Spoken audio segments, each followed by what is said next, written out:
What is up, everybody? Welcome into episode 55 of the Brahma Bullpen, and we have a very special episode for you tonight. Not to you, for you. I got the one, the only, the legend, producer. Producer, say what's up. This is your first time being on the channel. You've been working on this channel with me since day one. You go to all the games with me since day one. This is the first time I've been able to talk you into showing your face on the YouTube channel. Welcome. Thank you. It's a pleasure to join. So the reason why I got producer, and I've been talking, it took me 2 or 3 weeks to talk him into doing this, but finally I got him on an episode because we're going to talk about one of his favorite topics. I'll let you into a little secret about producer. He is like a stadium football nerd, like a football stadium nerd. He just spouts off random football nerd stadium facts. You know, spring football fans are all nerds. I'm a nerd. Obviously, everyone's got their little deal. But producer is a stadium nerd. So he's here because this episode, we're going to talk about some news that broke in San Antonio, specifically regarding the Alamodome and the Brahmas, because they obviously play in the Alamodome. And then we're going to talk about all the stadiums in the league. We're going to do a little ranking. So we're going to just get right into it. But before we go, we haven't touched on this yet. If you follow me on socials, the Instagram or on Twitter, or if you follow anybody that has anything to do with UFL, I'm going to pop up this graphic right here. Expansion. Yes, sir. The UFL is talking about expansion.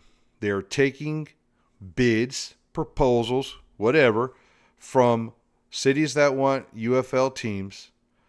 It's coming. It's coming. It's coming. That's exciting news because not only do we know we're getting the 2025 season, they're talking about adding 2 teams in 26 and possibly 2 teams in 27. And a real quick, producer, not to spend a lot of time on it, if I'm going to pick one city that I think a team's going to, I'm going with New Orleans or Seattle. Who do you got? Who's going to get a team? I'd really like to see that Seattle market get a team back.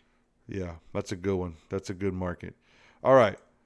So down to breaking news. I got a Twitter post here from a couple of local news sports guys. We got Don Harris with Channel 4. We got Chuck Bickatennant with Max Sports. And essentially, this is the news getting leaked about the Alamodome getting this ginormous renovation. Talking about $3 to $4 billion with a B in downtown renovations.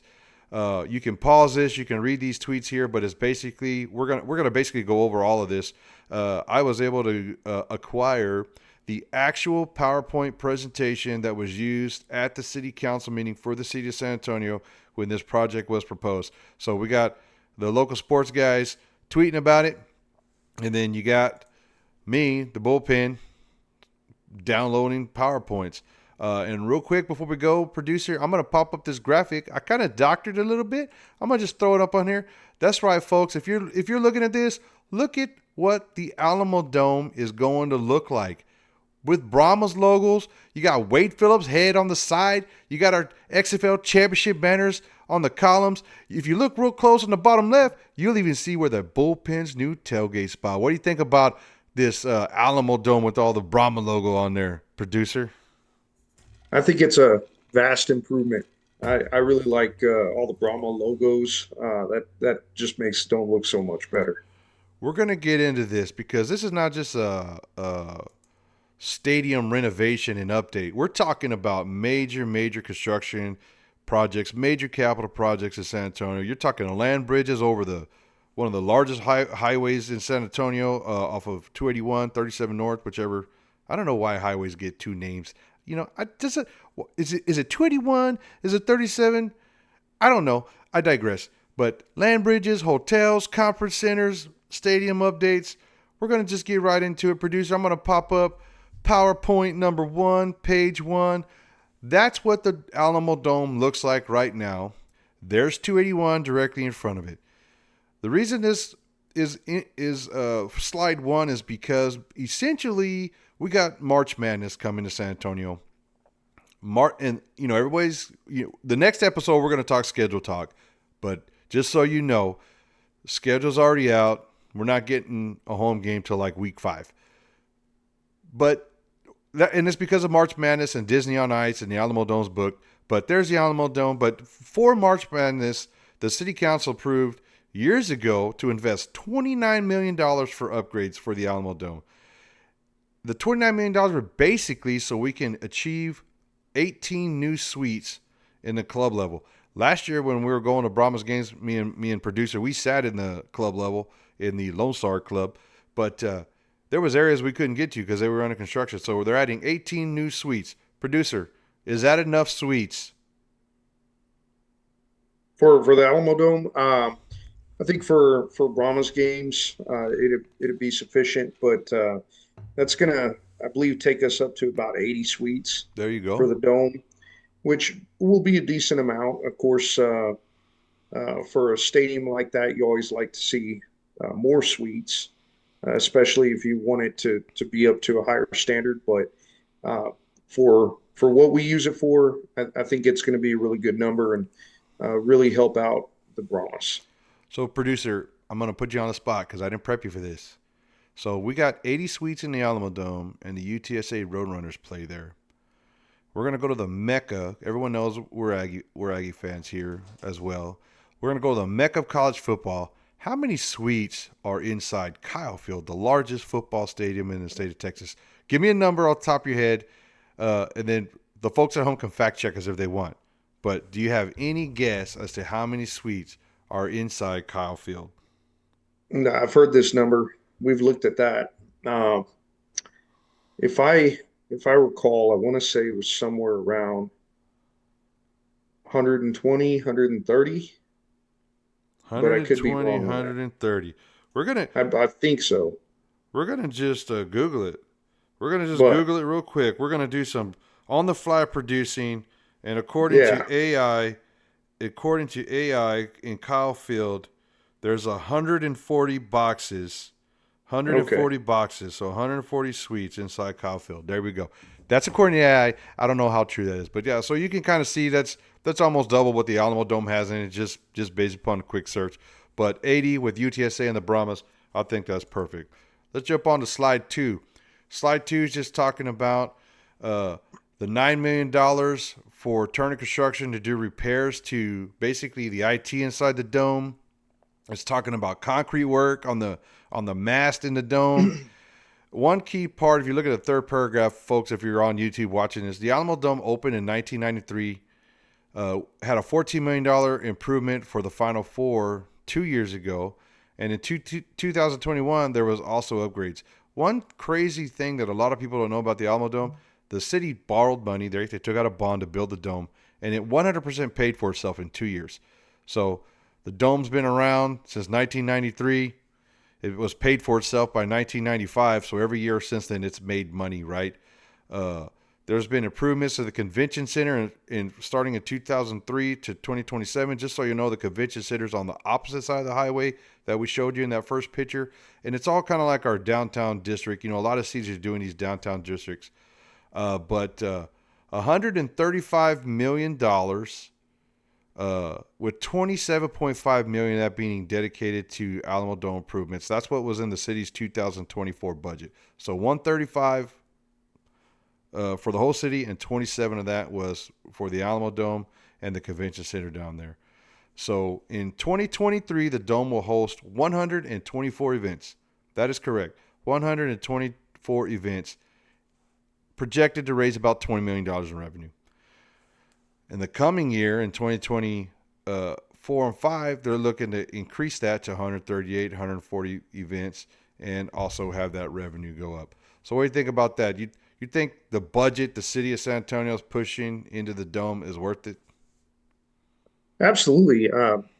Dome's a great facility, really great economically for the city, very viable. Um, Otherwise, Final Four wouldn't be still hosting events there. So it's a great facility, and we need to continue to maintain it, keep it up, and continue to get those great events there. There you go. Hopefully they don't raise the rent on our Brahmas and we wind up getting kicked out. But hopefully the Brahmas and the Dome in San Antonio all can grow together and support each other. So this next slide I got pulled up right here. This is basically the cover sheet. You can see the date on it, November 21. We're 2024, so this was just a couple of months ago that this was presented at the council meeting. I went and dug it up. The reason why I didn't film this episode sooner, I'm just going to tell all you guys, is it literally took me that long to get producer talked into doing this. So slide 3 is just a picture of downtown. Keep that picture of downtown in your mind right there so you can compare it to the renderings later. But let's go on to slide number 4. This is basically the big users of the Alamodome and the convention center downtown. You got UTSA, you got the city itself, you got the Spurs. They're talking about building a Spurs stadium as part of this big project. We're focusing on the Alamodome, but they're and then the Bear County, right? Bear County is involved in pretty much everything. So city, the county, the Spurs, and UTSA, those are the heavy hitters. They should put UFL and Brahmas in this list, but I digress. Totally There should be one more red circle here on page 4. But we're going to go on into page 5, talk a little bit about what we know. Okay, what we know. The convention center, careful, splash zone, the convention center has benefited from almost 500,000 visitors every year. The convention center has the visitor has spent approximately $716 million in San Antonio. The Alamodome's 30 years old. Is 30 years old a long time for a football stadium to be in use, producer? I guess it depends on the stadium. That could be stadium to stadium, but I don't think so. 30 As years. long as they're upkept Okay. properly, you can. Those things can last a long time. Another problem that they know that they're having. This is the why we want to do improvement slide. In case I didn't cover that when I first got in it. This is the city manager telling city council and elected officials, this is why. This is what we know. These are the problems we're facing. So the other ones they put on here was that there's not enough hotel rooms downtown, and that the downtown sports and entertainment district would elevate the team and fan experience. That's where they're talking about the Spurs Stadium down there. What they've done already. So we got page 5 of this, slide 5 of this PowerPoint. They've already acquired property. So they've already bought 13.5 acres there downtown from the University of Texas System, UTSA, right? You're looking at legislation. They've already passed zoning laws and updated zoning. I don't know if any of you guys work for government, but zoning and regulations is like this big, massive thing where they tell you what you can put and where you can't put it. They've already secured $2.9 million just for planning. So we talked about the billions they were going to spend at the get-go. Well, they're looking at $2.9 million just to sit down and think about what they want to do, which is kind of crazy. Then they've hired consultants. The consultants they hired are well-known consultants. They worked on the current Spurs Stadium. They worked on the current downtown infrastructure, and they worked on the current Alamodome. So you got people with a lot of knowledge and insight. But $3.5 million in consulting fees. Producer, we're looking at $6 million just for fees to talk about what we're doing. Are you cool with your tax dollars going up to fund this? Well, the only thing I could say about that is that I know a lot of government organizations. Sometimes they run up big bar tabs just talking about stuff, Bar tabs? So I could understand how money could go quick. Are you implying that consultants have bar tabs? That's what I'm saying. That's crazy talk. All right, we're going to move on here. We don't want to get into the weeds. Here's a sports entertainment district downtown. You got, if those of you not familiar with this picture, up to the far right is the existing Alamodome. Down towards the left is the rest of the downtown district. Riverwalk, the Tower of Americas, the Henry B. Gonzalez, Henry B. Gonzalez Convention Center, and all that River Center downtown. All of that is just right there. They're talking about making all that this nice, connected, beautiful walking district. We're going to go down here to slide number 8. This renovation, they're talking about adding 50,000 square feet of convention space for ballroom and meeting space. Of course, in case you guys don't know, city of San Antonio, especially downtown in this convention center, is like one of the premier destinations for conventions. There's some type of association or convention there, like literally every weekend. So they're adding to that. There's 26,000 square foot for retail. So they're gonna like put a mall up inside here. All kinds of crazy stuff. Hopefully they'll have some Brahma swag for sale in there, some UTSA swag for sale in there. You know, if they're gonna have any type of sports swag, gonna be some Cowboys gear in there. Tombstone. Sorry. I just told you guys. Look, I just want to let you guys know. I called producer Tombstone because that is his online video game name, and most of the time when I'm talking to him online, that's the name I call him. So in case you want to find out who he is when he's getting killed in video games or something, that's it. But anyways, they're gonna have 20,000 square feet for UTSA and 1,040 plus parking spaces added to that. The UTSA square footage is because some of the land they're taking is from UTSA, and they're probably like, hey, we're going to sweeten the deal, right? You give us a good deal on the land, we're going to give you some UTSA. UTSA is the third largest university in the state of Texas. It has recently merged with UT Health Science Center here in San Antonio. It has its main campus, and it has its downtown campus. UTSA is the third largest Tier 1 university in the state of Texas, behind only UT Austin and Texas A&M College Station. And that bodes well because maybe one day UTSA Roadrunners will get the NIL that they need to compete in their conference. Anyways, what do you think about meeting room and ballroom space? Are you good with all that? Do you just want to get into the football-only discussion? Or what do you think about all this extra stuff they're throwing in on this multi-billion-dollar package? There's a lot of cities in this country that are very competitive as far as conventions, different things go.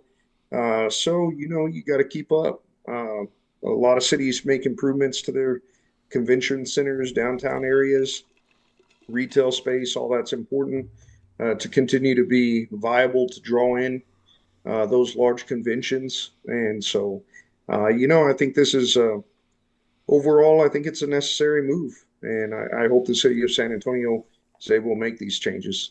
I'm going to put you on the spot right here, producer. Tell me how much you would be willing to pay in property taxes. How much more or would you be willing to pay for each year for your property that you live on in taxes for all of this to happen? I know my number. What would you be willing to pay? Well, on my budget, it would have to be in the few dollars. You got to give me a number, dude. You can't say a few dollars. Yeah, I don't know. I don't know what that would equate to on property taxes, but Would 500, if your property taxes went up $500, would you notice? Would it make you mad? Would you go down and throw a rock through a window at the Alamodome? Like tell me a number. I think that would be a pretty steep price to pay, 500 is too much for you? but I don't know. 250. That may not be that much. You see how I can't get a straight answer out of this guy? YouTube. He just won't give me a number. Just say it. I think like 300. 300. Okay, boom. All right, do you hear that, city council and people around San Antonio, all the decisions, movers and shakers? If you're watching this video, 300, not a pity more, or my boy producers coming after you. But what would that equate to, as far as how much it would equal overall? I mean, I have no idea how that would add up. So it's hard for me to put a number out there. I mean, there's 1.5 million people, right? Yeah. In San Antonio, almost 2 million. And if everybody paid $300 more a year, you do the math. What is that? Is that 600 million? That'd be a lot. All right. Well, there we go. That's the money we would need to pay off the loan that we would have to take to build this beautiful 65,000 seat renovation or upgrade this dome that holds 65,000 seats. We're over here on slide number 9. Currently, the dome holds 65,000 people. It is the largest indoor concert venue in South Texas and third largest indoor stadium in Texas behind NRG and AT&T. NRG is where the Texans play. AT&T is where the Cowboys play. The next largest indoor stadium is where the Brahmas play. That's right, baby. But It's interesting here that when they talk about in this slide that they presented to council, what do we want the Alamodome to be? They list concerts, festivals, i.e. Fiesta, UTSA football. Obviously, we know that they play in there. Final Four, which is happening in March. College football playoffs. The Alamo Bowl is a big bowl. It's one of the Valero Alamo Bowls, one of the bigger bowls of the year. International soccer. They've already had some international soccer games in there. They don't list football. Just like Brahmas football dude, there's so many high school football games in there and regional playoffs in there every year. It's crazy. I can't believe it's not even listed, but maybe it's an oversight by some pencil pusher. I don't know. But, I think that's what it is. right? Idiots. It has Anyway, to be. yeah, see, government employees are just the worst, dude. Anyways, premium opportunities. They're looking at seating, VIP lounges. Technology is always a big thing. And suites. We know we got 80 suites, right? And without further ado, we're going to pop up the final picture, the final slide. If you compare this to what we saw at the beginning, to what we're looking at now, this is PowerPoint picture number 10. The new Alamodome on the right. We got a hotel on the land bridge that go in over the highway. You can see the cars basically driving underneath the highway there. We got the Spurs basketball arena, which would be directly next to the hotel. And then you got your Tower of the Americas, your downtown, that big building in the top left corner towards the back. That's the convention center. And then towards the left, you see new convention space. It's funny. There's a federal courthouse right there. It's if you look at the Spurs Stadium and you go second building to your left on the bottom, it's like a little round dome type building. Was a federal courthouse, and they're talking to making that into like this concert venue, but like like one of those fancy ones where people like seeing opera and stuff in there. But it's a beautiful picture. I would love for this to happen. And me personally, I'm going to throw my number out there. I would easily pay $1,000 more a year in property taxes for this to happen. If they were to come to me and say, Bullpen, I need $1,000 every December from you so that this can happen, I would probably give it to them because I think this is just the coolest thing that could happen downtown. What are your final thoughts on these renovations and this PowerPoint there, producer? I think everything on here is good. Um, I'm sure it won't all happen. I think the land bridge is a really neat idea and would be one of the biggest things to help connect, transform downtown. Alamodome renovations, I 100% support everything they want to do there. Spurs Arena. I'm kind of different on the concert hall that they want to change over from the federal courthouse. I feel that we've got enough theaters and uh, centers to kind of serve that purpose. I would think the Tobin Center would fill that purpose already, but I mean, eh, I'm sure that they see a need for it, so maybe it's something to work out. I just don't think it's necessary. You wouldn't go to the new event center to, I don't know, watch some boring guy tell some boring crime story? I may have done that. I may have gone to a theater recently and to Yeah. listen to somebody tell stories. So that's my Very point. very famous Well, YouTuber. that's my point. So like Yeah, now there would be more opportunity for that boring stuff to happen, right? yeah, maybe so. All right. Well, that's it, folks. That's Alamo Dome Talk. That's big news down here in San Antonio. We are in full support of that. So if you're in the San Antonio area, keep your eye on the news, right? We want the Alamo Dome to be the number one stadium in the UFL. That's the goal.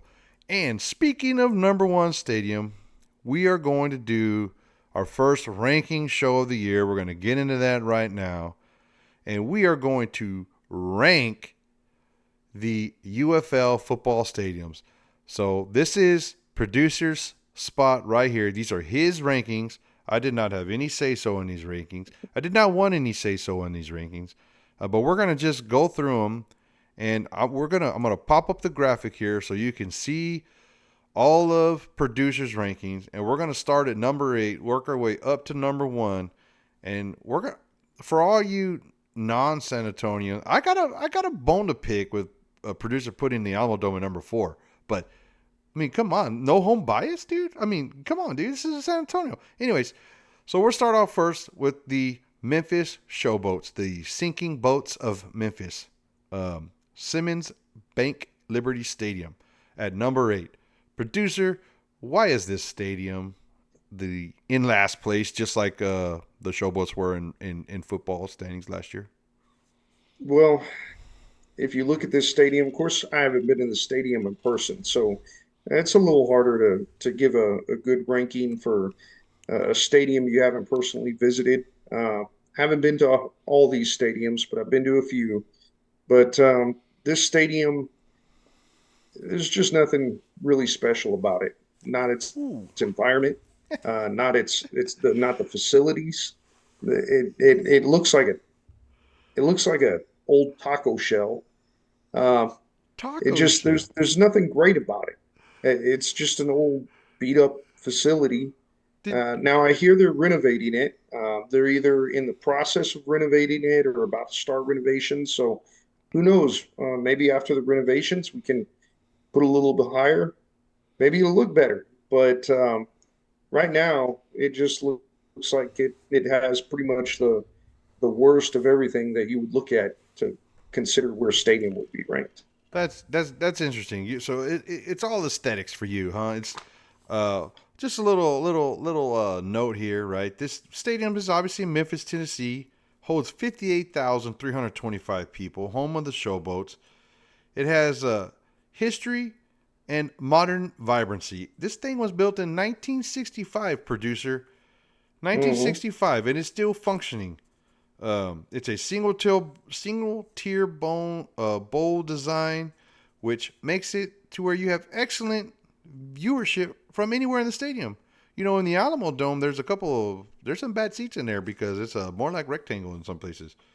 But 58,000 people. But for some reason, I seem to think like the Showboats only get like a few hundred in there every game. I don't know, but I Bad digress. atmosphere Yeah, yeah, yeah. definitely knocks it down a little bit. Yeah. Let's move on to number 7, which is kind of shocking to me. The Dome at America Center, the former home of the Rams NFL team and the current home of the St. Louis Battlehawks. And this stadium, producer, I know we have been in this stadium. So why do you have the Battle Chicken Stadium at number 7? Well, the Dome at America Center, it's not a bad facility. The dome's decent, but well, I'll just put it this way: it's in St. Louis. I mean, there you go. Oh, You know, dude, there's a casino within walking distance from there. You remember? I mean, come on, man. How bad could it be? it's there's just nothing special about that stadium. It was okay. It was all right, but I didn't care for it. I didn't care for the area. I don't think that it was a stadium that particularly had a great environment, but maybe that's because we beat the crap out of the St. Louis, beforehand. But Yeah, we call that Cal Pasture North, and it's going to be yeah, Cal yeah, Pasture North coming exactly, up again this year. Yeah. exactly. So there weren't too many Battlehawk fans in there, Battle Chicken fans in there for the championship game, but I just think that it's not a bad stadium, but there's 6 stadiums that deserve to be ahead of it. Okay. Well, the stadium does have 120 luxury suites. It was opened in 1995. It has been considered a cornerstone of the downtown St. Louis district. The Cardinals have a nice entertainment district down there, and that's similar to what San Antonio is trying to do down here. And it has some nice brick and limestone and precast concrete aesthetics that give it like a World War II vibe. So it's not. It's Yeah. got some character, man. I don't know about having it number 7, but let's I, move I don't on. know Let's. how much I don't know how much character you can give it. I mean, if the game ends after dark, you got like a 50-50 Yeah, chance of making it back to yeah, your vehicle. that is true. We did tailgate up there, and some people did tell us this street you're good, that street you're not good. And go inside before it gets dark. I'm just saying, we were told that by locals. All right, we're going to move on to number 6 on the list, Protective Stadium, home of the back-to-back, however many backs. They're losing this year, but the reigning champions of the UFL. Why is their stadium number 6? It's a good size stadium. It's fairly new. Um, I just think once again it falls victims to the stadiums that rank ahead of it for numerous reasons. I've never been to this stadium, but it doesn't seem like I don't think the people there appreciate having it so much. Having the team and a three-time champion, a dynasty there, and yet the game environment just doesn't seem that great, and it just doesn't seem like it's particularly deserves to be any higher for any special reason than number 6. So putting the fans on blast. We're going to give a low stadium ranking because you fans do not appreciate what you have there as a winning team. So this stadium holds 47,100 people, built in 2021, rectangular design, and it's expandable. So if Birmingham fans ever do start showing up, there'll be room for them, right? All right. There'd have to be a heck of a lot of them to show up because they don't feel very much of that place. Oh, well, they make half of it look good sometimes. Anyways, all right, let's move on. We're going to jump on to Choctaw Stadium. Choctaw Stadium would be considered the home of the UFL. It is in Arlington. It is where the league is headquartered. It's where the closest stadium to where all these players are living and practicing and stuff. But we have Choctaw Stadium ranked number 5. Producer, give me some history. Why do you have Choctaw ranked number 5? Well, it's a very unique stadium. It's the only stadium that was a baseball stadium that was converted to football. So it's got some really unique features to it, including the layout of the field. Um, it's great. It got a great environment to it. The facility is really nice, even though it wasn't originally designed for football games. The adaptation they've done with it's they did really good, and it's just a really unique stadium. It's got a good atmosphere to it. Fun place to visit, fun place to go. The kind of sports village around that area is really great. The There's plenty Star. of seats. Of course, it's got that large capacity too, but it's really got some great seats there. So I think this stadium deserves to kind of be up there. It's one of the better facilities to go to watch a UFL game. I beg to differ. The outside of the stadium is beautiful, historic. I love the red brick. I love all the engraving and things in there. The area around outside the stadium is amazing. Arlington's beautiful. Everything's new and well maintained. You got the Ranger Stadium right there. You got the Star. You got Jerry World. You got all these new hotels. It's beautiful on the outside. On the inside, the stadium is garbage. Garbage. The football field doesn't fit in there. They should have just dynamited or blew up half of it and turned it into a damn rectangle instead of a football field and made it like a real football stadium. Ain't nobody going to play football games in there anymore. It's terrible to watch at. The visiting fans are basically sitting on high school bleachers across the deal. They don't even open the top of it anymore. Holds 25,000 people. So actually having the stadium ranked fifth, I kind of agree with, because it's probably the worst on the inside, but one of the best on the outside. So we're going to move on to, and be ready for me to considerably critique what you're about to do here. And talk to me about number 4, home of the XFL, conference champions, defending 2024 conference champion San Antonio Brahmas. Why are there 3 stadiums ranked ahead of Cow Pasture South? That will be explained when we get to those 3 stadiums. But I think I have good reason, and I think I'm right in my ranking here. Alamodome is a great place to watch games. Crowd is good. If they participate, it's a great place to watch games. Are I we love the ranking Alamodome. crowds? Or are we ranking stadiums? Because you keep bringing Well, up. it's a stadium. It's a stadium, but the environment and everything that goes into that is part of enjoying a game at a facility. So, I think that it's not a major factor, but I think the crowd does play into some aspect of how you view your stadium experience, definitely. All right. But Well, anyway, the dome holds 64,000 people. It now has 80 suites in there. It's nestled into downtown San Antonio. Uh, Anything else you want to add on the dome? yeah, absolutely. What you got? The seating's great when you get in that club level. The view you get of the whole field, it's just perfectly placed. Um, it's a very clean facility. It's well kept, and it's a great football stadium. Now, there's definitely some improvements that could be made. As we saw, they want to do some improvements. Maybe a translucent roof, like we saw illustrated, would drastically help improve the lighting there. But man, it's a great stadium to enjoy a Brahmas football game in. I'm gonna let if people are still watching this and listening, if they're not tired of stadium talk, I'm gonna let you know something. They have put baseball games in that stadium. It kind of fits. It's kind of like doesn't quite feel right when you're in there, but one side is real short, one side is real long. But it does have the capability. They do monster truck rides in there, and it's the only stadium on our list that has the ability to have two Olympic size skating rinks in there, which is why we're That's getting true. Disney on Ice in March. But it's a great stadium, and it is one of the few stadiums that we know is specifically built for football. Third largest indoor stadium in the great state of Texas. All right, moving along. Number 3, Ford Field. Now this is interesting because I'm not a stadium guru, but I think this is a pretty new stadium.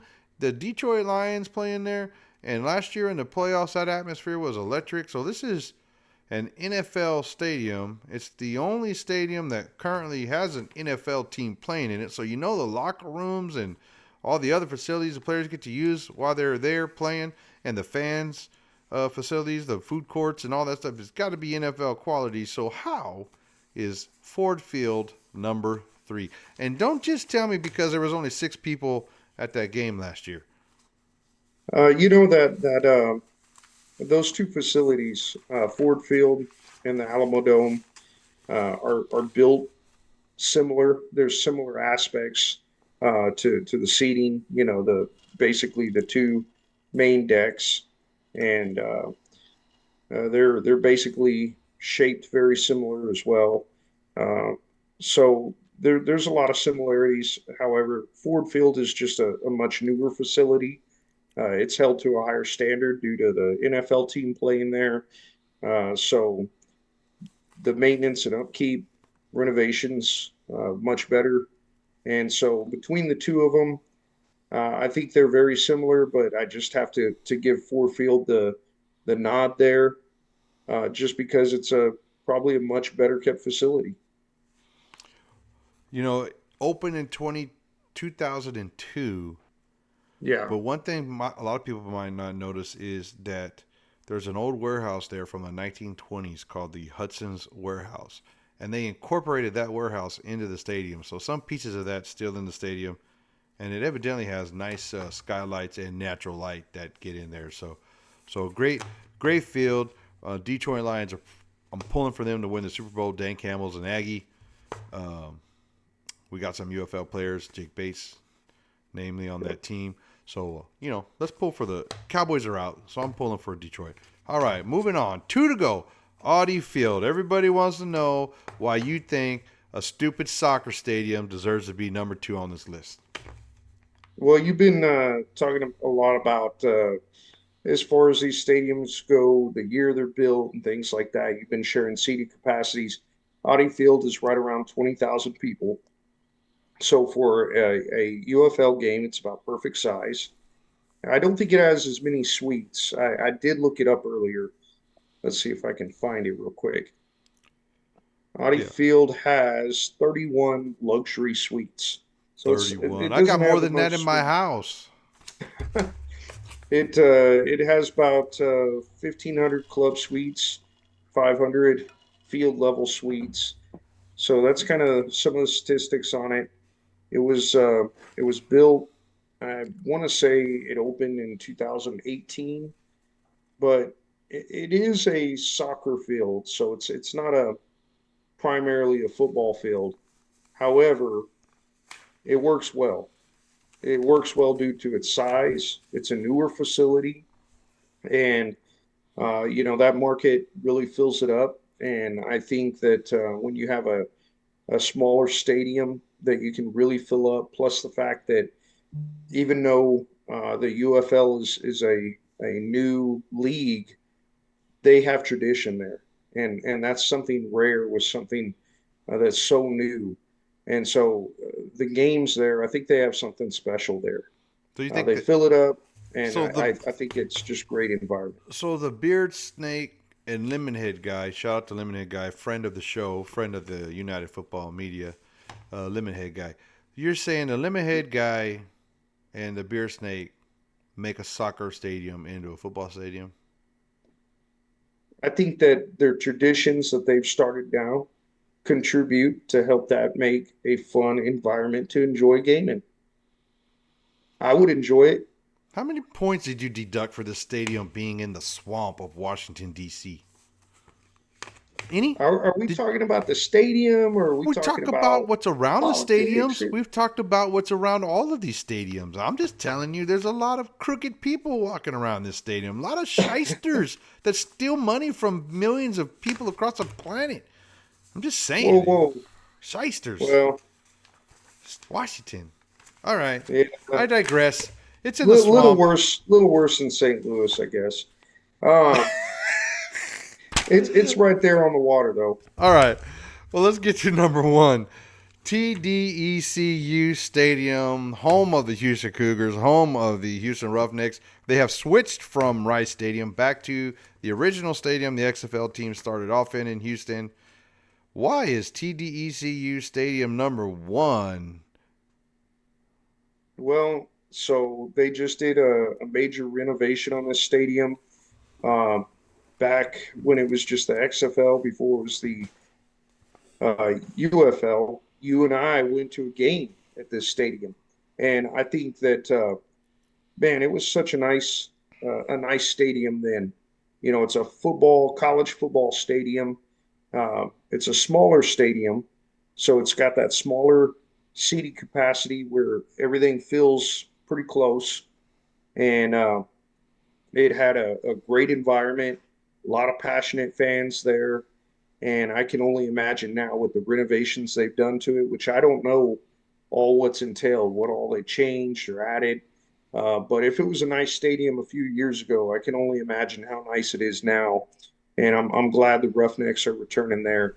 But for its size, for the renovations, for it being the type of stadium that it is, and the environment that I know will exist at that stadium, I just can't think of too many better stadiums in the UFL or any that I would put above it Hmm. than TDECU Stadium.